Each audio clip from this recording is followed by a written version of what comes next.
How to connect your dashcam with Wi-Fi.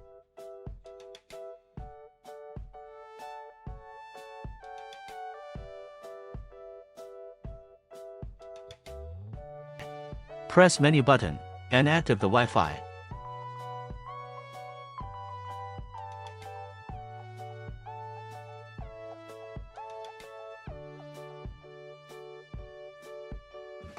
SSID and password of Wi-Fi display on screen.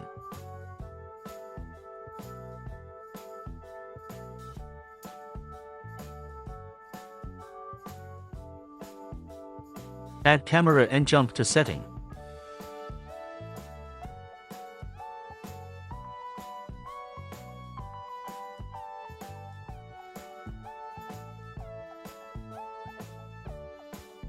Select corresponding SSID and enter password.